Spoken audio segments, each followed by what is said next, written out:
Nilqawkom eżis telespettaturi ta' bejtek għal programm interessanti u għal programm ieħor biex inkomplu fuq it-tema li ħallejna l-aħħar programm li konna hawnhekk magħkom ġewwa l-istudio. Ħankomplu nitkellmu fuq il-tema interessanti u tant hemm xi tajt fuq l-Antikrist. Però qabel ma nkomplu biex nitkellmu fuq dan il-programm, nixtieq l-ewwel nett bħalma dejjem inkomplu nħobbu nagħmlu nsellem il dawk kollha li jsegwuna minn ġewwa d-djar, minn ġewwa l-isptarijiet, minn ġewwa l-homes tal-anzjani u anke minn ġewwa il-faċilità ta' Corradino, insellem il-kulħadd dawk kollha li jsegwu dal-programm u jalla l-mulej juża dal-programm biex inkoraġġik u jitfa' l-Ispirtu Qadis tiegħu fuqek u nħeġġiġkom intom dawk kollha li intom f'Kordin, dawk kollha li intom fil-homes. Please, nħeġġiġkom biex intom taqraw il-Bibja. Anzi, bħalissa intom speċjalment iż-żmien li tkunu għaddejjin minnu huwa tajjeb li tinvestu fil-ħajja eterna tagħkom f'ruħkom u anke tinvestu li fil-ħin li għandkom issiru tafu l-kelma tal-Alla. M'hemm xejn isbaħ fil-ħajja li ssir taf l-imħabba tal-Kreatur tiegħek u l-feddej tiegħek Ġesu Kristu. Jekk hawn xi ħadd forsi minnkom li intom qegħdin ġewwa Kordin u tixtiequ forsi Bibja li jkollkom Bibja jekk m'għandkomx Bibja jekk ma tistgħux takkwistaw waħda jew taffordjaw waħda, fil-każ kellmuna u aħna intukom Bibja donazzjoni b'xejn jiġifieri minn qalbna offruta mill-komunità River of Love għalikom il-kol. Għalhekk nerġa' ninsisti dawk kollha li intom fil-faċilità kurativa ta' Kordin, jekk inti tixtieq li jkollok Bibja u m'għandekx, please ikkuntattjawna. Tista' tikkuntattjawna fuq minn numru li hemm fuq dan l-iskrin u aħna nibgħatulkom Bibja. Għandkom kull dritt bħala ċittadini Maltin u anke f'soċjetà tal-libertà tal-espressjoni u libertà ta' twemmin li intkom tħadnu twemmin tagħkom u tistudjaw u taqraw il-kelma tal-Alla wara kollox huwa kman ta' sidna li jekk aħna nħobbuh aħna nżommu l-kelma tiegħu. Inħeġġiġkom biex jekk intom forsi tliftu xi programm mill tal-passat li ovvjament issa naħseb fl-aluf naħseb qegħdin, tistgħu tmorru fuq il-website riveroflovemalta.org jew kellha tmorru fuq il-YouTube, il-channel tal-YouTube, ħabbejtek channel ġewwa fuq il-YouTube. U hemmhekk għandkom ħafna programmi tal-passat, m'hemmx kollox għax kieku letteralment dak jirrikjedi full time waħdu biex titellaħħom u teditjhom, imma nħeġġiġkom biex intom tmorru u segwu il-programmi li hemm fuq il-YouTube ta' ħabbejtek u anke ta' River of Love. Jekk inti tixtieq dan il-fuljet, dan il-ktieb li tirċivih ġo d-dar tiegħek, nħeġġek biex inti tibatilna ismek u kull jomok u nibatulek dan il-ktieb sabiħ verament jekk inti tistudjah u taqrah sew dan les li nibatulkom. Inkluż intkom dawk kollha li intkom fil-faċilità kurattiva ta' Kordin, jekk inti tixtieq dan il-ktieb nibatulkom minn qalbna b'xejn ħalli tkun ta' barka għalikom. Nilqa' miegħi il-tifla tiegħi, l-oħti fil-mulej, il-Roberta Zara, li ġieli kienet magħna u llum ħalli wkoll titkellem ukoll fuq is-suġġett tant jaħraq, tant interessanti. U iftaħ widnejk, iftaħ qalbek, ħalli inti tkun informat sew fuq dak li l-mulej għandu jgħidilna mill-kelma tiegħu. Roberta, welcome, kif inti? Sallimlek, Pastor, tajjeb ħafna nirringrazzjaw il-mulej. Amen, amen. Good to see you. Alleluja. U naf li inti u raġedijak tmexxu ħafna bħalma jafu ħafna tmexxu l-komunità taż-żgħażagħ. Iva. Grazzi mulej u sejrin tajjeb ħafna. Ningrazzjaw dejjem bil-grazzja tal-Alla u nixtiequ nkoll nieħu l-opportunità kif qed insemmu l-laqgħa taż-żgħażagħ biex dawk kollha li qed jarawna li għandhom minn 18 sa 25 jingħaqdu magħna kull nhar ta' skużawni, kull nhar ta' ħadd fil-erba'. U jekk kuntkom gruppi differenti minn dik l-età ma' xorta waħda eżempju jekk għandek 13 minn sa 18 hemm gruppi ieħor available għalik fejn tingħaqad u anke jekk għandek 25 il-fuq u kollem u nirringrazzjaw il-mulej ta' daw il-ministeri għax nemmen li qed imissu ħafna nies u ħafna żgħażagħ qed iduru lejn il-mulej u jduqu tjubija ta' Kristu. Amen. Ħansasek mistoqsija, għajdin għandek xi testimonjanza friska forsi ma kontx preparata, ma għandek xi testimonjanza friska ta' x'qed jagħmel pereżempju xi ħaġa li partikolari li sar fil-komunità tagħkom, fil-grupp tagħkom ta' Dunamis Christian Ministries, Dunamis Youth Christian Ministries li jaffera minn River of Love. xi ħaġa li ġara fejqan, miraklu, ħelsin, jew xi ħadd li ħajtu ġiet ovvjament naf li hemm ħafna. Għajdilna. Dal-aħħar ġimagħtejn kien hemm żagħżugħ li intaqqa' mal-grupp tal-evanġeliżm li jmorru fl-evanġeliżmu fit-toroq f'Malta minn il-komunità ta' River of Love mill-Knisja tagħna. U dak kien ilu ġie ħafna drabi wkoll River of Love, però kien għadu ma ċedix ħajtu totalment lejn Kristu u l-mulej uża l-opportunità biex jintaqa' mal-aħwa din jevanġelizzaw u grazzi mulej l-Evanġelju beda jiftaħlu moħħu dak il-ħin u ta' ħafna rivelazzjonijiet. Beda jiġi, ovvjament, il-Knisja, grazzi mulej u kellu ħelsin u rajna ħelsin ukoll fil-grupp ta' żgħażagħ. U xi ħaġa interessanti hija li dan iż-żagħżugħ minn tkunitu kien maddas fir-reliġjon ta' tradizzjoni u kien maddas kien prattikanti sew, ġifieri mhux biss kien jipprattikaw imma kien jippretka. Kien jippretka, kien jagħmel teachings ukoll fuq dan ir-reliġjon tradizzjoni, però l-iktar ħaġa li impressjonatni hija kemm kellu l-għarfien anke fuq Kristu. Però ma kellux l-Ispirtu Santu. U dik hija xi ħaġa importanti għal kull min jrid jimxi wara Kristu verament li meta tintaqa' ma' Kristu ħaj ħadd irċievi l-Ispirtu tiegħu. U dak l-Ispirtu tiegħu ħajjeħilsek u dak li ġralu dan il-ġuvni ta' 26 sena li għalkemm kien maddas f'dawn it-tradizzjonijiet u kien imur minn komunità għal-oħra ta' tradizzjonijiet, però għalilna qatt ma ġejt meħlus, qatt ma ħassejt l-oppressjoni titlaq minn fuqi. U dak jista' jagħmlu biss fejn ikun hemm il-verità ta' Kristu imxandar sħiħa mingħajr kompromessi u naraw il-frott li tgħidilna l-kelma ta' Alla u tipprattika dak li tgħid il-kelma ta' Alla u meta tagħmel dawn l-affarijiet l-Ispirtu tal-Alla ħajjieħu over u ħanaraw ħelsien fejqan u miraklu sinjari kbar li Kristu huwa ħaj. Halleluja. Wow, glorja li mulej. Vera testimonjenza infatti naf ovvjament għal min tirreferi. U verament vera rajna tibdila infatti għadni kif naraħ il-ġimgħa u ta' spiss inkellmu wkoll matul il-ġimgħa.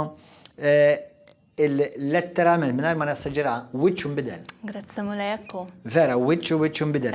Però qed niftakar bħalissa, qed niftakar u ħanarawha flimkien issa qabel ma ngħaddu għal-tema tal-Antikrist. Fil-Ktieb tal-Atti tal-Apostli, jekk intom tidu tiftħu hemmhekk l-Atti tal-Apostli, kapitlu insomma hemm kapitlu 19, kapitlu 18, fej krem wieħed apostlu, forsi ħafna minn nies laqas ma tantx jisimgħu b'dan l-apostlu, però kien hemm apostlu jismu Apollo. L-ewwel kien disċiplu mbagħad sar wieħed mill-apostli wkoll. U dak kellu żelu kbira għal mulej. Infatti, Alla kien tiġà beda jużah, qed nipprova nfittxa għax di issa ġiet out of the blues. Alla kien jużah ħafna fix-xandir tal-Vanġelu. Kapitlu 18 tal-Atti tal-Apostli, dak kien hemm wieħed apostlu li kien Grek, ma kienx ludi minn background ludi. Vers 24. Mawx għalik. Ibda qraħħa minn hemmhekk. Apollu jippretka f'Efesu. Wieħed ludi minn Lixxandra jismu Apollu wasal Efesu kien raġel jinqala biex jitkellem u għaref l-Iskrittura. Kien mallem fit-triq tal-mulej u kien jitkellem b'ħeġġa kbira u jgħallem fuq Ġesu. Estra, kompli. Għad li kien jaf biss bil-mamudija ta' Ġwanni. Smajta di mela, Alla kien tiġat jużaħ għalkemm l-arfin tiegħu kien limitat. Amen. Infatti, dik l-iskrittura, ftit snin ilu, intqajt ma kont ħanintaqa' ma' persuna partikolari li l-mulej jużaħ ukoll anke f'dan il-pajjiż u nemmen li Alla jużaħ. U l-mulej filgħodu kif qomt tani dan il-passaġġ għalih. Għalli ħanibatek għandu għalli biex inti tgħallmu iktar l-iskrittura bir-reqqa. Amen. U wara, kompli għarraħad il-messaġġ. Bħeġġa kbira u jgħallem fuq Ġesu qatt li kien jaf biss bil-Mammudija ta' Ġwanni. Dan beda jitkellem b'qlubija kbira fis-sinagoga.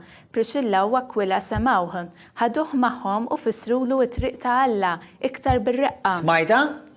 Amen. Priscilla u Aquila kienu d-disċipli ta' Pawlu. Amen.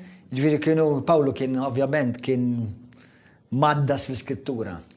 Kien jaf fil-skrittura ħafna Pawlu. Issa Apollo, hawnhekk f'Malta għandna ħafna bħal Apollo.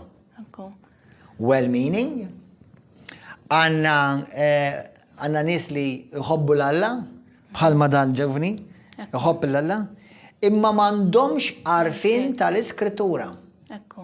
Allura, jekk ikunu għet jipritkaw xi ħaġa żvijata huma, li l-min jismagħhom jiġu żvijati bħalhom.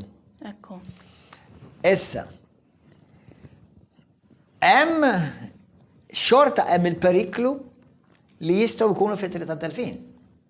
Ovvjament hemm kontabilità għalhekk l-iskrittura tgħidilkom u ġagbu kapitlu 3. Tgħidilkom la tkunux ħafna minnkom mal-min jew għalliema, sorry, għal-kelma għalliema, għaliex min jgħallem jiġi bġudikat b'reqqa ħafna akbar. U meta kont kellimtu l-darraġel il-mulej kien batni għandu, kont qed il-kelma. Il-mulej għalli li ġej għandek, il-mulej batni għandek, għax inti tiġġa tal-mulej imma ma tafx skrittura sewwa. U dar ġuvni li ġi, infatti dar raġel li kont tlab miegħu fiq. Il-mulej fejn. Sada persuna ġiri Alla jużaw, u l-mulej birku.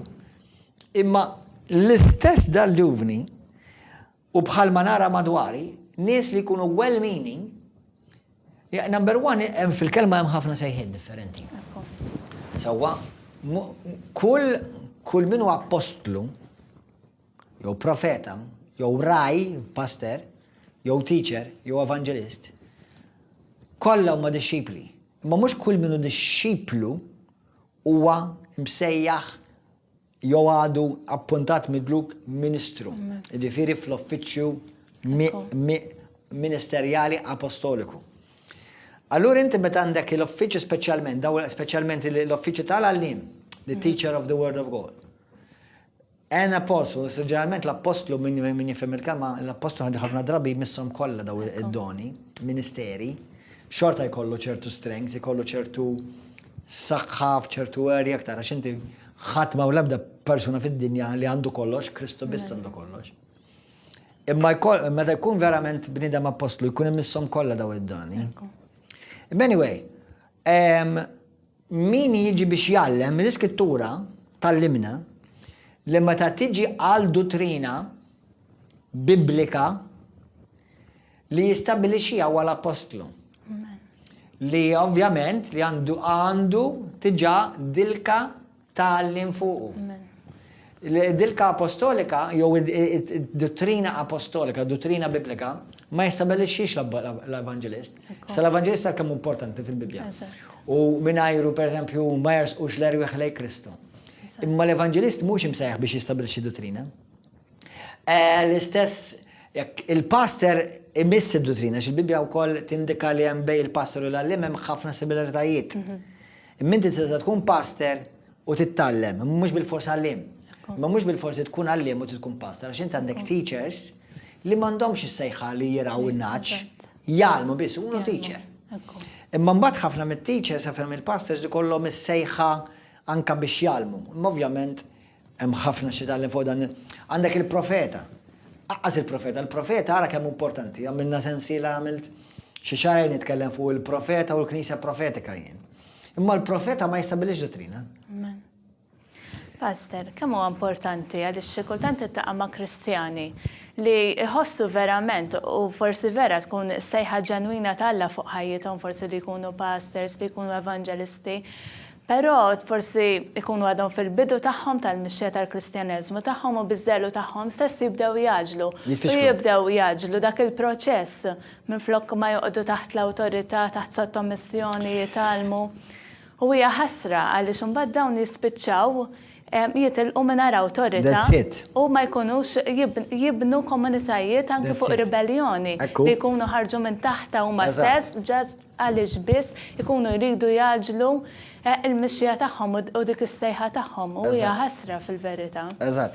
Infatti, jina ġilinejt, ġiliettilkom il-komuna ġiliettilkom il-komara, l-libni, il-ludidi, jina nħobbom l-iktar ħaġa li nħobb f'ħajti, ovvjament, ningrazzja l-għal-jom, u ovvjament il-marti, u hemm ħafna nis nħobb, imma nħobbok kemm nħobbok, int min int fil-ħati, nħobbok kemm nħobbok, ħajt kellem fuq li għadhom għadhom żgħar ta' 9 snin u 10 snin.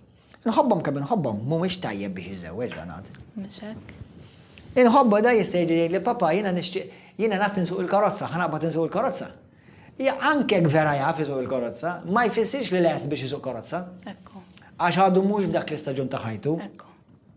Inti mhux biss tkollok knowledge, irid tkollok wisdom. Amen. Wisdom does not come by being born again. Amen. L-għallu din importanti, din ġem l-Ispirtu stess. Issa, ovvjament, irċivi ċertu wisdom, Ekku. għax inti dejjem tikber fl-erf. Immanka Ġesu, għaliex taħsbu taf l-iskrittura tgħidilna tagħtina indikazzjonijiet għaliex Ġesu ma beddix il-ministeru tiegħu qabel. Għax kellu jikber fl-erf. Amen. Iskrittura tgħidlek fil-ktieb ta' Mattew kapitlu 2, Ekku. tgħidlek li ma' Ġesu baqa' seddutu u sottomess lejn il-ġenituri tiegħu Ekku. jikber fil-favur Malla Amen. u fl-erf. Amen. U di eżempju sabaħ ħafna pastors meta nħarsu lejn il-ħajja ta' Kristu, xi kultant anke jiena kont ġieli staqsejt li l-nifsi kif Ġesu li huwa li ben Alla għamel biss 3 snin ministeru f'din id-dinja. Ma 3 U snin li tliet- biddel l-istorja Ekku, tal-umanità. li biddel l-istorja tal-umanità kollha u d-dinja ta' taħt fuq. Però meta tħares lejn qabel dawk it-3 snin x'kienet jagħmel Alla f'ħajtu, x'kienet issir fi Kristu Amen. dak iż-żmien. Hija xi ħaġa inkredibbli u kull Kristjan għandu jitgħallem minna Amen. u nimxu fuq dak il-pass. ukoll. Infatti, nies li jitilqu minn komunitajiet jaġlu biex jibdew xogħol ieħor huma, tajjeb li tixtieq tibni xogħol, imma number one innu tajf fil-iskrittur fil-ħajja tiegħi li ħafna midrabi jispiċċaw jagħmlu huma dak li diġà kienet iseħħ fejn kienu. Allura might as well tkompli s-saħħaħ Ekku. fejn inti kont. Amen. Allura ħafna midrabi jitilqu. Mhux għax Alla qallhom jitilqu. Ekku. Għax ikollhom fil-psikoloġija jien minni psikologu, ma miżewġ psikologa. Fil-psikoloġija jgħidulhom ikollhom superiority complex. Ikollhom żelu li żelu huwa importanti. Imma mbagħad jibda jaħsbu li huma għandhom ir-risposta. Amen.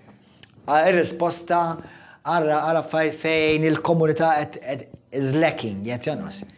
Alla poġġi kemmek, biex jekk inti tara li hemm dik il-komunità xi ħaġa don osa, Alla jekk tak id-don inti sostni għaw saħħaħa f'dak li Alla tak don u saħħtek fih. Amen. Mhux tgħid ħadd laqax m'għandhomx hekk. Ekku. Alla lek poġġi kemmek biex inti dak li inti tajjeb fih. Eżatt. Issa dik il-komunità. Ekku. Għax inti ħadd spiċċa titlaq. U jekk inti ma tiġix mibawt, tiġi titlaq bi-probelljoni. Eżatt. Għax inti, l-iskrittura, jekk inti tara kif jibdew il-knejjes, kienu jieġu mibawta, mux għalek kienħob ngħid bl-Ingliż. Many just went and few were sent. Ekku. Wait until you are sent. Amen. Xaħat kien għalli pastor, kemm irid nistenna sena, sentej, tlieta? Tista' tagħmel tistenna 30 sena. U tkun taf għaliex jekk inti vera li biżdejjed qudiem il-mulej, Le. mhux ħatħalli l-emozzjonijiet tiegħek jiġru bik anzi ħadd tistenna l-ispirtu tal-Alla jmexxik. Eżatt. U xi ħaġa interessanti ħafna naraw anke f'Pawlu. Meta Pawlu kellu dak l-inkontru ħaj ma' Kristu lejn Amen. triq u lejn Damasku, il-mulej sejjaħlu qallu li ħanużaw u ħajkun instrument, però naraw jimministra fis-sejħa totali tiegħu 14 sena wara. Eżatt. Li kien u jgħid għal xiex Pawlu għaliex xtaq jissottometti lilu nnifsu taħt l-awtorità li l-mulej poġġa Amen. dak iż-żmien fuqu. Kemm U huma importanti eżempji this is. veru sbieħ daw għal kull Kristjan. Dal-programm mhix ser fil-fera fejridna fil-bidu, Qed naħseb ma mid-derek jien li ukoll. fil-mulej. Imma din importanti, għax naf li jaraw ħafna Kristjani dal-programm. U naf li għaw Kristjani bħala Apollo li jħobbu l-Kristu. Amen. U jekk inti tħobbi Kristu ħas-salva, jekk inti vera għandek relazzjoni ma' Kristu, ġvidi mhix kwistjoni ta' salvazzjoni issa. Imma ħad tiġi ġudikat. Tinsix, min jaqra l-Bibja. Aħna fil-Bibja titkellem hemm żewġ tipi ta' ġudizzji. Hemm il-ġudizzju tad-dinja u hemm il-ġudizzju tal-Knisja. Għandek l-ewwel Tessalonikin kapitlu 1 vers 9, għandek Romani kapitlu 8 vers 8 u 9. Mbagħad għandek l-ewwel Korintin kapitlu 3 u kapitlu 5 u għandek l-Apokalissi kapitlu 19 u 20. Dawn il-kapitli huma hekk. Biex inti tgħidli isek qed tgħidli għax hawn min jipprova iwaqqaċċajt. Ismani, meta inti ħanamel parantesi malaj. Pulizija tal-affarijiet tiegħu jikkwotalek il-liġi. Avukat tal-affarijiet tiegħu jikkwotalek il-liġi. Ministru tal-Alla jikkwotalek il-kelma tal-Alla. Issa, daw il-passaġġi li semmejtilkom għandhom x'jaqsmu ma' żewġ ġudizzji. Il-ġudizzji ta' quddiem it-tron l-abjad tal-Alla li jiena u inti, grazzi Ġesu, qatt ma ħanidru. U dawk kollha li l-Bibja tgħidlek li isimhom ma ġewx misjuba fil-ktib tal-ħajja u tal-ħaruf. Dawk huwa mitlufa 100%. Mela x'ħajdu li jagħmlu quddiem it-tron li tiġa mitlufa. Ħalli Alla jurihom b'milhom qed tara li x'in mitluf. Amen, ekku. Imma l-ieħor huwa it-tron dak li jgħidu it-tron ta' Kristu quddiem Kristu. Sewwa li mhux li mħallef, mhux ħajkun li mħallef tagħna rigward jekk hux ħansalvaw morru l-ġenna u l-infern għax aħna diġà salvati. Imma rigward premijiet u kemm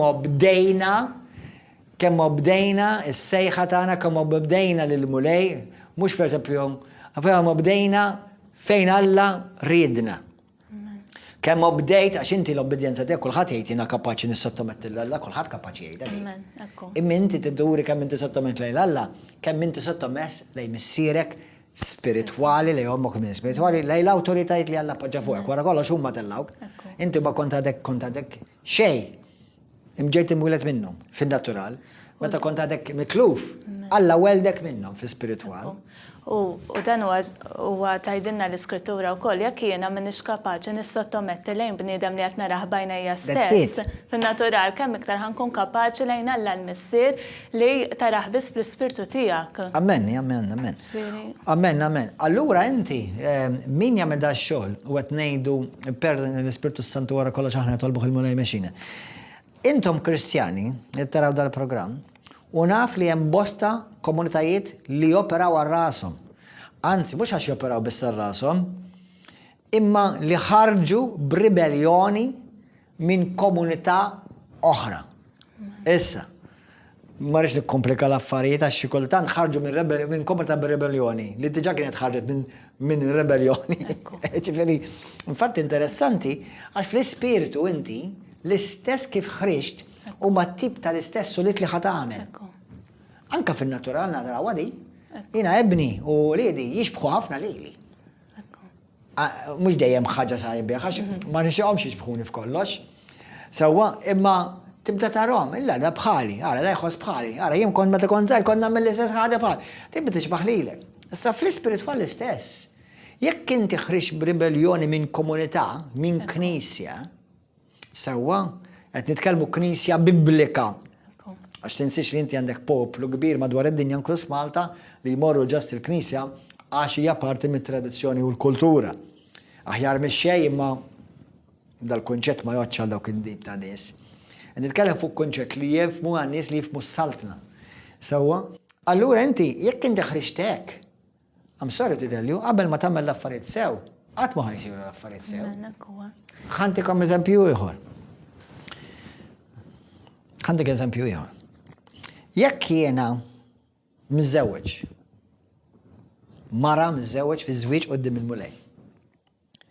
U jiena nibda nħobb lilek. U inti tiġġennen warajja. Xaverella msorri ġbin.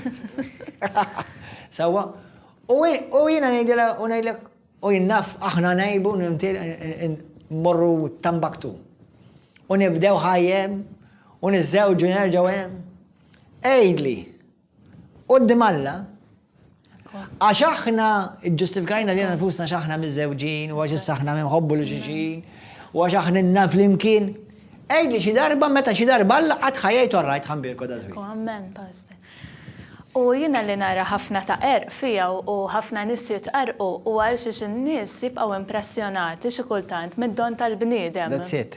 Diki. U jisnu id-doni. Brava. Forsi għalix bniedem ikun jaf jitkellem fuq il-mulej, ikun jaf forsi evangelizza, ikun jaf forsi jgħalem, eccetera. Jkollu xi tip ta' don. U minflok ma jiznu l-frott tal-bniedem li Kristu għallinna tarfu. Il-bniedem jekk huwiex Kristjani jew le il-frott tiegħu jiznu minflok daw id-don. U ħafna jiġu mqarqa u żvijati sfortunatament. Però l-frott fl-aħħar mill-aħħar pastor tal-bniedem u ta' kull komunità li ma tkunx bniet fuq is-sewwa fuq il-ġustizzja talla dejjem ħajoħroġ, dejjem ħajintwera. Ammeni. Jiena ovvjament nista' nifhem li bħalissa min qed jisma' u jalla jisimgħu ħafna Kristjani dal-programm. Għax il-kunċett l-eżempju li jiena użajt ta' żwieġ huwa l-istess kunċett spiritwali. Il-Knisja hija l-arusa ta' Kristu. Mela jien qisna l-Iskrittura tgħidlek, Pawlu jgħidlek fl-ewwel Korintin kapitlu 3 minn vers 6 sa 9. Jgħidlek bl-Ingliż jgħidlek I'm the husbandman. Husbandman ifisser dak li hu ħsieba. Qisu r-raġel tagħha, ma mhux ir-raġel tagħha. Huwa dak li jiena mal-Ispiritu Santu l-Ministeri oħra qed nippreparaw il-Knisja. Allora menta inti xaħat b'ribellioni sewwa tgħidli għax forsi ma naqbilx ma' dik il-komunità, jew ma naqbilx mal-leader. Għandek kull dritt. Però ismani, importanti li inti tittaqbel mal-kelma talla. U l-ħażin tal-leader jew il-ħażin tal-komunità jew xi ħadd tagħmellek fil-komunità jew xi ħadd weġġek offendik, qatt ma ħajġustifika quddiem Alla l-ħażin tiegħek. Qed tifhem? Allura inti, jiena u inti, irrid nagħmel sew, jekk jiena l-pastor tiegħi żbalja, ma nistax ngħid. Alright, qed nitkellem fuq affarijiet kardinali, dottrinali, mhux qed nitkellem għax forsi għamel xi ċuċċati jagħmilhom kulħadd. Sewwa, u meta nitkellmu fuq dottrina, mhux qed nitkellmu biss jiġifieri fuq pereżempju dottrina fundamentali jew kruċjali mhux affarijiet sekondarji għax inti fuq affarijiet sekondarji ma tistax taqbel ma' impossibbli taqbel ma' kulħadd. Imma fuq affarijiet kardinali. U hemm affarijiet li pereżempju l-pastor tiegħi pereżempju huwa affarijiet qal li huma based biss bbażati fuq opinjoni li ma naqbilx qabel miegħu. Imma ma niċħdux number one dak missier spirituali tal-lani u għeni. Ma nistax ninsa dak kollu li kun għamel miegħi. Bħalma inti ommu kummissierek, kien ommu missieru komplatom, imma mhux ħawbon li noqgħod infittex żewġ ommu missieru ieħor issa għax ma naqbilx ċertu affarijiet magħhom. Xorta jibqa' ommu kummissierek. Għalhekk Alla jbierek l-integrità. Alla ibirika fejn hemm poplu jopera bl-integrità. U l-integrità hija qdusija li inti taħdem fik li tintwera timmanifesta fuq barra. Allura meta inti timxi b'integrità, hemm salm sħiħ fuq l-integrità. Salmi 101. Salmi 101. Jitkellem fuq l-integrità. L-integrità. Mura qrawh, mura studjaw, kemm sabiħ. L-integrità. Proverbi jitkellem min jimxi fl-integrità jimxi b'mod sikur u ma jaqax u ma jitfixkilx. Imma l-integrità ma taġġilx. Allora min inti għandek nies li pereżempju naf nista' nsemmilek xi aħwa well-being nħobbhom m'għandi xejn kontra tagħkom il-mulej ibirikom sa ċertu punt għax naf ma jistax ibirek il-ħażin, jiġifieri, imma ma nxilkom l-ebda din. Li jkunu telqu minn ċertu komunitajiet ħaduha kontra l-pastor, jew ħaduha kontra dik il-komunità, jew ħaduha kontra dik il-leader. Qabli dak il-leader forsi vera żbalji, jew forsi l-komunità vera mhix kollox perfett, imma fejn hu perfett hija. Aħna nitkellmu prinċipji kristjani kardinali tas-saltna nitkellmu bħalissa għax jekk inti mbagħad għandek xi komunità fejn qed jippritkaw il-ħmerijiet u l-ereżijiet li jmorru straight head-on collision kontra klim Kristu ngħidlek aħrab. Ħobbhom, love them and leave them. Love them and leave them, f'dak il-kunċett iva. Ma meta inti għandek dottrina sana, għandek familja sana, sewwa, u inti Alla welda kemm u hemmhekk il-familja tiegħek kompli jikber hemm u s-saħħa hemm. Ħalqukom ta' barka hemm, bħal meta jiena ngħid fuq il-koppji. Il-ġimgħa l-oħra tkellem fuq il-koppji jiena. Jekk inti trid ir-raġel tiegħek jimprovja, jekk trid raġel aħjar, aħdem fuq dak li għandek. Jekk trid mara aħjar, aħdem fuq dik li għandek, mhux fuq tixerraħ waħda oħra. Ekku. Speċjalment jekk kien biż-żwieġ. Sewwa, sakemm għadek arajja sadek qed tiċċekkja l-affarijiet kif huma. Imma once li żewwiġt, sirtu ħaġa waħda da. Ekku. U meta titfarku, mhux il-karta tfarkek ta' hija da. Mhux il-karta tisseparak ta'. Il-karta ma tisseparakx. Alla biss jista' jisseparak u xi darba nagħmlu programmi fuq dawn. Il-kunċett da kollu x'qed ngħidu. Hija li meta aħna ħanoperaw bħala knisja hemm żmien ta' maturità. Da bħal mhux fil-ħajja. Hawn min huwa matur biżżewweġ ta' 18-20. U hawn min jiżżewweġ ikollu fuq 30. Kun dak il-ħin preparat kun lest. Ġiri da ma jistax ngħidlek isma' tagħmel klesin tiġi rivera vla tmur tiftar knisja. Mhux bidu. Żgur li le. Sa klesin żgur ma nemminx li tkun għadek matur biżżejjed. Speċjalment għandek ruxma ta' korsi x'tagħmel u training u tagħlim u discipleship x'tagħmel. U inti mhux kemm taf. L-erf dak li taf. Ti tkun taf tapplikah. Tifel tiegħi pereżempju jitkellem fuq Ġesu. Grazzi mulej. Jalla tfal kollha jitkellmu fuq Ġesu. U hekk nippretendiħ li jitkellem fuq Ġesu għax dak li jisma'. Imma peress li għadu żgħir, għadu m'għandux l-erf kif il-kliem ipoġġih biex dak li jkun jattiraħ lejn Ġesu. Tifhem? Anka jien, ġifieri jiena llum fil-mulej 26 kważi 27 sena. Fil-bidu tal-Kristjaniżmu tiegħi fil-mixja tiegħi kelli ħafna żelu li għadu hemm. Missa peress li Alla tan il-grazzi nikber fl-erf u għadni nikber u ma niqafx nikber, tibda tibbalanċja kif dak l-erf, l-arfin taf tapplikaħ bl-erf. U l-Kristjani ħafna midrabi jizbaljaw mhux fl-arfin, jizbaljaw fl-erf. Wisdom. Wisdom. Meta xi ħadd jizbalja u jiġi jgħid pastor I still love you. It's not about love. It's about wisdom. It's about honor. Honoring God, His house, His word, His kingdom. Anyway. Suġġett interessanti ħafna. Suġġett interessanti. Li kull Kristjan irid jixtarru għaliex fl-aħħar mill-aħħar il-liġi li dak li tiżra taħsad ma tinbidel qatt. Jekk inti ħadd tiżra fl-offens, ħataħsad l-offens iktar qudiem, ħataħsad biss il-mibeda u l-imrar fil-ħajja tiegħek u anke forsi fil-frott ta' dak li tixtieq tibni f'ħajtek. U ngħidlek il-verità b'kull rispett, ġifieri jiena ma ħansemmi xejn u l-ħadd dak affarijiet tagħhom, imma nista' ngħidlek il-frott ta' daw in-nies huwa close to zero, close to zero. Għax inti ma bdejtx tajjeb u Alla ma jistax jibierek u jona wara dak.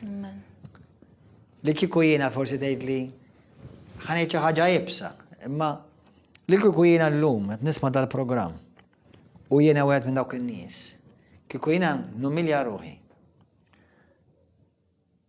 u nerġa' lura lejn dar il-missier. Ħalli nagħmel l-affarijiet sew. Nirringrazzja Alla. Kien hemm xi ħadd li reċenti kapaċi kien jagħmel dik. Kellu l-kapaċità mhux għax għenuh, għax għenu l-mulej. Li kien kapaċi jagħmel dik. Grazzi Ġesu. U llum il-ġurnata il-mulej tibierku doppju. Grazzi mulej. U dik hija talima. Dik hija testimonjanza bomba. U li u sabiħu wkoll li fejn żbaljajt anke ma' ħutek stess, tmur terġa' tirrikonċilja. Meta tagħmel dak il-pass ta' rikonċiljazzjoni, il-mulej bil-fors ħajbirek għax hemm dik l-umiltà f'dak il-pass. That's it, amen. U min jumilja ruħu, il-mulej jibirku u jgħallih. U ħafna minn nies min jaqbad u jitlaq u jabda jew jagħmel xi xogħol jew jagħmel valenu jew jgħid jiena baj ċaw ma rridx iktar kliem. Hemm id-dnub kardinali tal-gburija.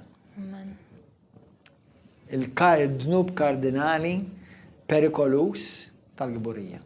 U jekk inti topera fil-gburija, ma tistax tara ċar. Ma tistax tara ċar. Żgur ta' mhux forsi, ma tistax tara ċar.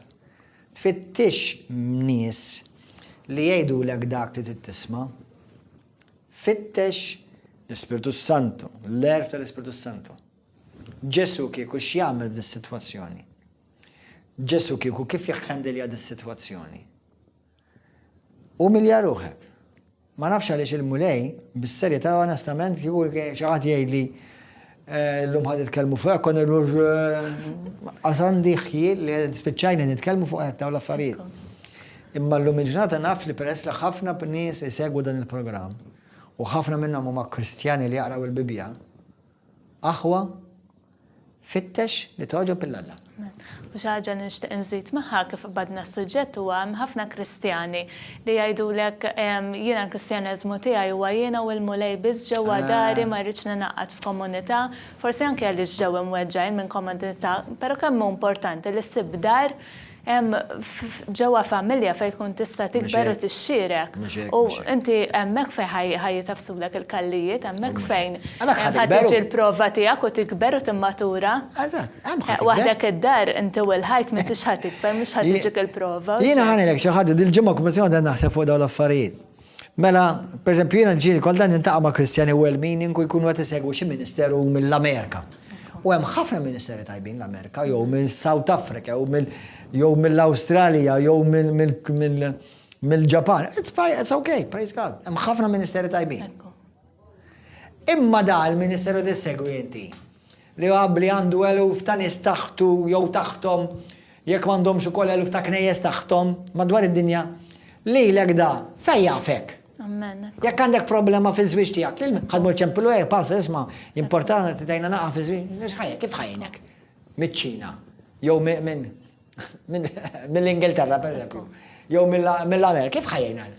Pastor, jiena għandek problema pastorali, għandek problema spiritwali. Da lilek ma jafek, x'qasa fi eżisti biss. Kif jista' jkun tiġi tgħidli għax il-pastor tiegħi dak li nara fuq it-television, pastor tiegħek. Mela pastor tiegħek xi jidulu tal-films. Tħobb issegwih. Tifhem? Allura inti l-pastor tiegħek ir-raj tiegħek spiritwali u jrid ikun dak li inti trabbejt u kbirt miegħu u tħallih jitkellem f'ħajtek. Sewwa jekk għandek bżonn. Sewwa. Imma jekk inti tiġi minn missierek u ommok spiritwali, dawk li huma fuqek u jħobbuk. Sewwa. Da inti taf li daw jixuqlek il-ġid. Mbagħad inti tiġi minnek li tkun kun omli u terċievi. Sawa kun u ħadd ma jaqaf ta' jirċiev, għax jiena wara kollha s-sullum il-ġurnata dawk li huma fuqi għadni nirċievi minn għandhom illum ta'. Iġri din hija xi ħaġa kontinwa minn fuq ta' qabli, fuqi u dawn. U liedi għad ikollhom u liedhom. Għaw perspettiva ħażina ta' meta nħarsu lejn il-Knisja jew komunità li nippretendu li qatt ma ħaniġu ddiżappuntati mill-bniedem. Jekk qed nippretendu dawn l-affarijiet tinfittxu biss knisja perfetta li qatt sakemm qegħdin f'din id-dinja mi possibbli li jkun hawn għaliex knisja hija maħluqa minn nies imperfetti li għadhom qegħdin jimmaturaw fi Kristu għadhom bil-grazzja tal-Alla jsiru jixbħu lil-mulej. Ammeni. Ġifieri wieħed irid biddel dik il-mentalità wkoll biex ikun jista' jirċievi kif suppost. Ħanati challenge il xi ħadd. Għal dak li inti qed fittex knisja perfetta, tmurx iktar, tmurx hemm. Għax kif issiba tidħol int ma tibqax perfetta. Eżiż aħwa hija r-realtà wara kollox inti x'tikber mhux bil-challenges tikber. U kif tiħħendilhom jekk tiħħendilhom tajjeb ħa tikber timmatura. Sewwa? Halleluja. U wara kollox ftakar. Aħna xi kultant inħarsu lej mexxejja. U għalkemm nafu li mhumiex perfetti, imma rriduhom perfetti. Aħna ngħidu għadi, il-Malti jgħidha, u mhux ħadd mu perfett. Imma ngħiduha, imma qalbna rriduhom perfetti. Allura inti għalhekk tiddiżappunta ruħek, inti għaliex iddiżappuntajt ruħek, inti biex insesset li mhux perfett. Issa mhux qed ngħidlek li sew il-lajċi, sew il-mexxejja jabbużaw biha dik, mhux qed ngħidlek għax hawn min jabbuża biha wkoll jgħidlek jien naf pass fil-ħażin għax kulħadd jiżbalja. Siva ma sax mmur nibbu fornika ma xi waħda minn ġol kwajer jew minn ġo xi ministeru ieħor u ngħidu mhux kulħadd jista' jaqa' u nkompli sejjer bija. Siva ma sax inkun għaddej f'xi stil ta' ħajja ta' dnub u niġġustifika għax kulħadd mu barfett u kulħadd dajjef. Le dik imbagħad biżna l-limitu. Inti mbagħad hemmhekk m'hemmx indiema. Hemmhekk imbagħad m'hemmx indiema. Kulħadd jista' jiżbalja vera, imma min jiżbalja Alla jridu li jindem. U jdur minn triqtu. Sewwa? U l-bniedem tal-għandu ovvjament għandu lenti kbira fuqu Għax jaqelaw fuq u ma jkun zbalja, aħseb wara jkun zbalja. Tifhem? Imma ġifieri aħwa. Hemm muliet hemm barra. Hemm muliet River of Love. Hemm ħafna minnkom li intom twelidtu spiritualment, River of Love. Li hu kont jiena intkom, u kieku jiena vera jkolli l-beżi tal-mulej, li jiena għandi l-beżi tal-mulej, kieku niġġi lura lejn dar il-missier. Għax dak li ħajonora lill-missierek u dak li Kristu jrid minn għandek li tagħmel l-affarijiet sew. Ma tiġix għalija jew għall-oħrajn, tiġi għal Kristu u għal ġid tiegħek. Jekk inti twelid komunità Kristjana fejn il-kelma u l-Ispiritu Santu joperaw, int hemm erġa' lura. Jekk inti qatt ma twelid mill-ġdid, qatt ma esperjenzajt il-kelma tal-Alla ħajja u qatt ma esperjenzajt il-qawwa tal-Ispiritu Santu, nistiedinkom tiġi River of Love. Ejja b'qalbek miftuħa qalbu lej. Alla jinqeda bil-ħmar tiegħu u l-ħmir tiegħu, għax jiena m'iniex li nkallim hemmhekk li naka predikatur. Alla jinqeda bina. Sewwa, inti jekk tmur ġo restorant, qabel ma tikol tiċċekkja hux ix-xeff hux perfett. Sewwa, inti toqgħod tiċċekkja jekk ħallas il-kontijiet, jekk ma jpejjibx, jew jalla ma jpejjibx ġifieri. Jalla għamel kollu sew. Imma inti meta tmur ir-ristorant, l-importanti huwa li tak ikla tajba. Sewwa. Ġifieri dawn huma kunċetti importanti. Huma kunċetti li jgħinuk tibni karattru sod fi Kristu u li inti tiġi tibqa' dipendenti biss fuq il-mulej, mhux fuq il-bniedem. U kull Bibja twissina Salmi 118, Ġeremija 17, misħut il-bniedem li jafda u jpoġġi t-tama tiegħu fuq il-bniedem. Inti stess kun qed tattira dik is-saħħta fuqek. Alla lilek tridek li inti min inti. Li inti Alla jridek tħobbni u tirrispettani. Irrelevanti taqbilx u taqbilx miegħi. Nista' ma qbilx miegħek ukoll. Imma Alla jridi lilek inħobbok u nirrispettak. That's it. Issa, jekk ikollna ċans nintaqgħu nitkellmu ta' ħbieb jew taħwa tant aħjar. Imma ftakar, il-kelma li tinxandar illum jien ma' oħti Roberta, inti mhux miegħna x'aqsam, imma hija l-kelma li tiġġudikak. U dan Kristu stess qalu. Mhux jien qalilna li niġġudikakom, imma l-kelma tiegħi stess li qed inkellimkom, din hija tiġġudikakom. Dak inti kontabli. Għal dak li qed tisma' fuq dal-programm, mhux lil milli qed tisma', x'qiegħed tisma'. Alleluja. Nkedet kemm naqaf fuq l-Antikristi. Jiena konġejt. Ma tantx baqgħna ħin issa, ma bżomm anyway, ftit minuti. Kompli sister, x'kellek fuq qalbek biex nitkellmu fuq l-Antikrist? Mela, jiena li kelli fuq qalbi huma żewġ affarijiet fuq l-Antikrist. Hemm ħafna meta l-ispettaturi forsi qed jgħidu dal-Antikrist x'inhuwa.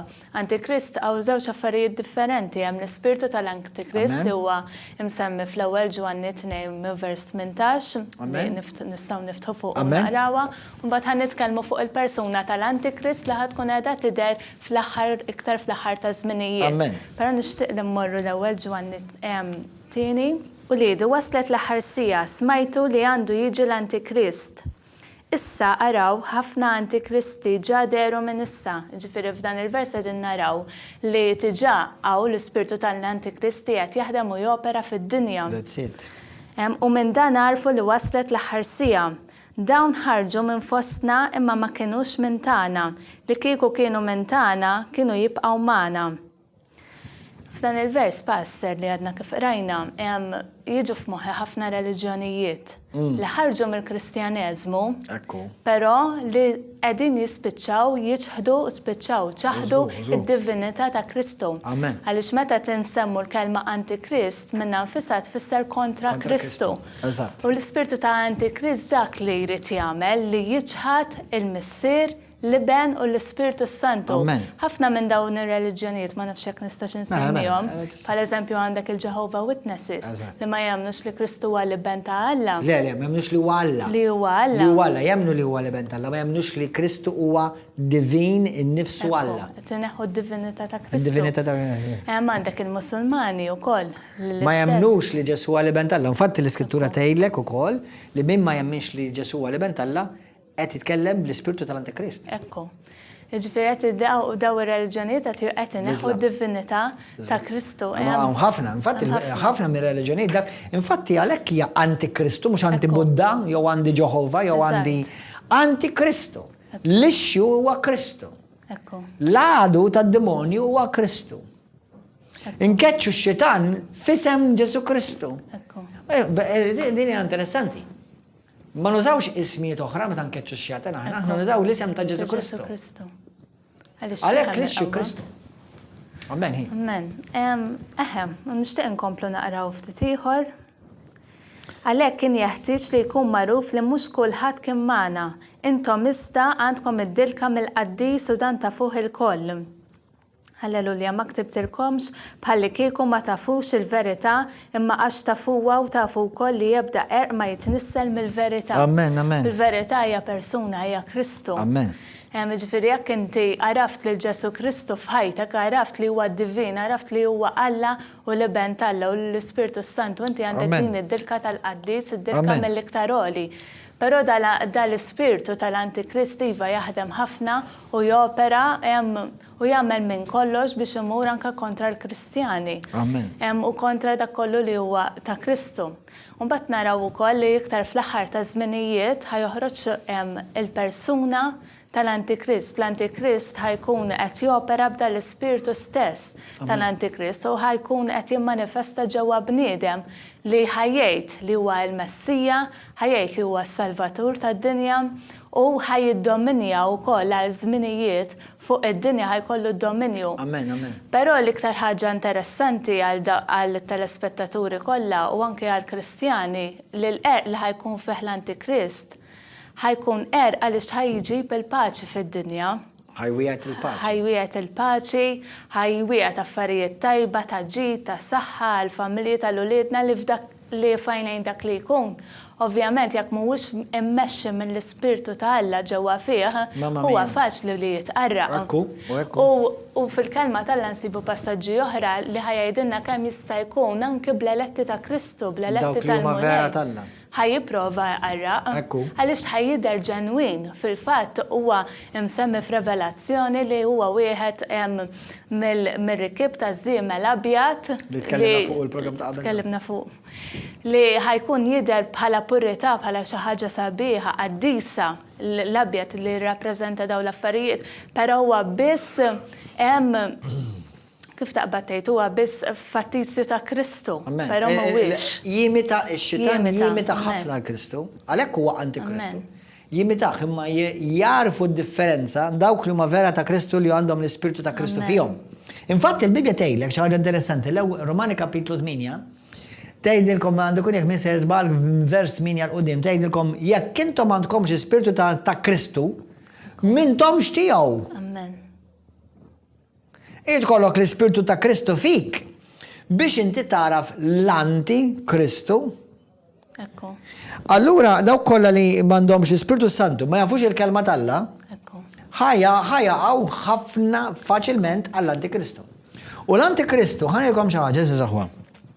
Riċenti kien hawn naqra mhux kien hemm xi ħadd li qal kien hawn membru mal-parlamentari li suppost jirrepreżenta l-Maltin kollha imma iddeċida li joħodha kontra River of Love u jżeffin River of Love li xejn mhux ġdid wara kollox.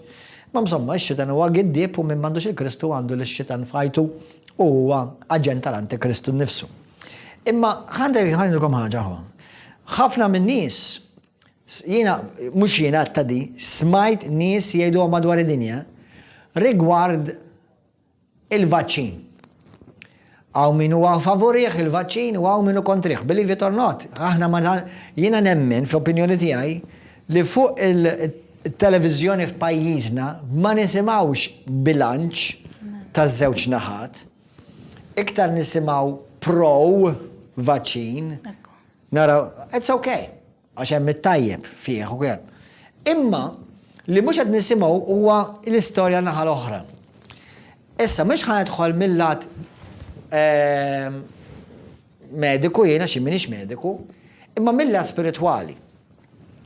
Kif ġie dil-istorja tal-vaċin, kif ġie il-vaċin hemm nies li qalu jew jaħsbu li jista' jkun hija l-marka tal-bestja.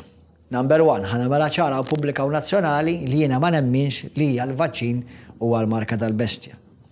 Nemmen u naf b'ċert li hemm min għamillu l-ħsara u weġġew u saħan sitra qatlu. Imma hawn min għamiltlu għalmenu għat-tittieħ is-sarħan tal-moħħ li ma taqbdux il-virus tal-COVID u kulħadd jagħmel kif iħossu skont il-libertà tal-għażla tiegħu. Issa jiena ma nemminx li huwa l-marka tal-bestja, però kif ġew l-affarijiet Ekku. Alla qed jippreparalna eżempju kif ħajjispiċċa jiġi motija u moddija il-marka tal-bestja biex ħafna il-marka tal-Antikrist biex ħafna jispiċċaw jieħdu l-marka tal-Antikrist. Fi żminijiet li aħna tinqarbu iktar lehom. Ekku. Sewwa, mela. Rigward vaċċin jew le, kulħadd jagħmel kif iħossu skont l-opinjoni tiegħek, jekk ma teħdux dak affarijiet tiegħek, jekk toħodha dak affarijiet tiegħek, u toħdu ma taħdux mhix ħadd affettwalek is-salvazzjoni. Ta' ruħek. Però kif l-affarijiet ġew magħmula,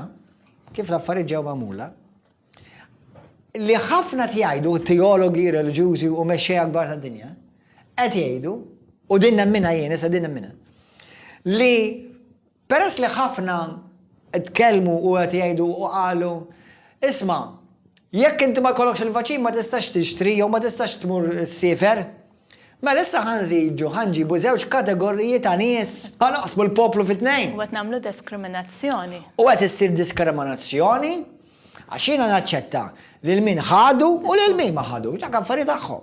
Sewwa jekk jiena nemmen fil-protezzjoni, nemmen irid niġi protett. Jiena personali nemmen li hemm affarijiet oħrajn xi jipproteġuni, apparti qed nitkellem id-dem ta' Kristu l-kelma tal-Alla ta' ġifieri hemm affarijiet oħrajn x'nemmen li niġi protett bihom u forsi nitkellmu fuqhom x'nista' niġi protett kontra mhux dal-virus biss imma viruses oħrajn, speċjalment li jiena nsaħħaħ l-immune system tiegħi. Imma, apparti minn hekk, inti l-affarijiet kif qed jiġru bħalissa bl-istess mod, ix-xenarju ħajkun l-istess. Meta għada pitada fil-qrib ħajjiġi sistema il-bima ħadd inforza fuq id-dinja li kulħadd irid jieħu l-marka u ħajdulek ma tistax tixtri, ma tistax tiżvjaġġa, ma tistax tagħmel hekk. Allura d-drittijiet ma tistax tbieħħu, ma tistax tixtri, ma tistax tiekol, ma tistax tixrob, għax kull min għandu l-marka biss ħajkun jista' jagħmelhom dal-affarijiet. Ara huwiex a precursor ta' kif l-affarijiet qed jinħadmu u qed inwittu it-triq biex jiġi l-Antikrist u l-marka tal-bima tiġi introdotta. U ħad jiġi introdotta biskop ta' din tajba għalik.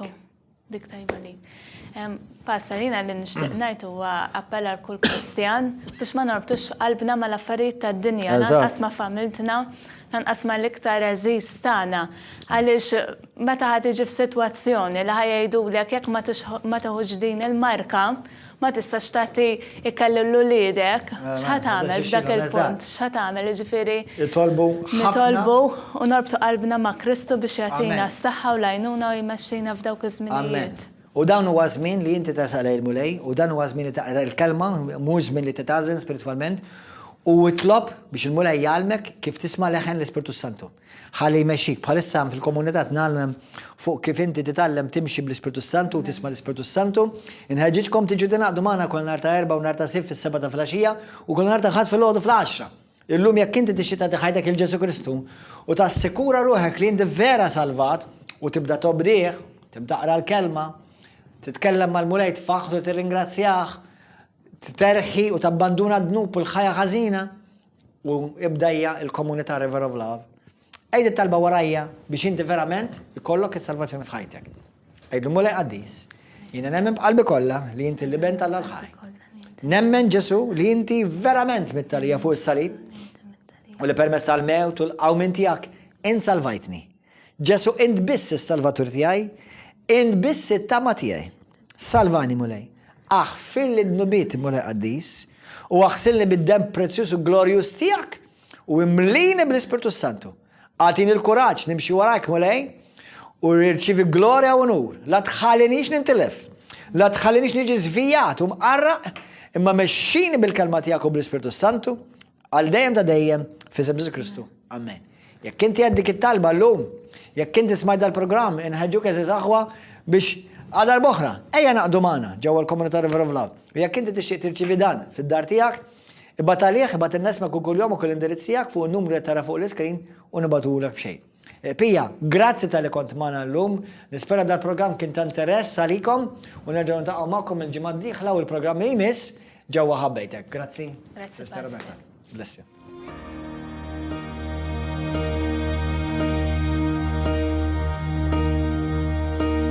When I am down and oh my soul so weary, when troubles come and my heart burdened be, then I am still and wait here in the silence until you come and sit a while with me. You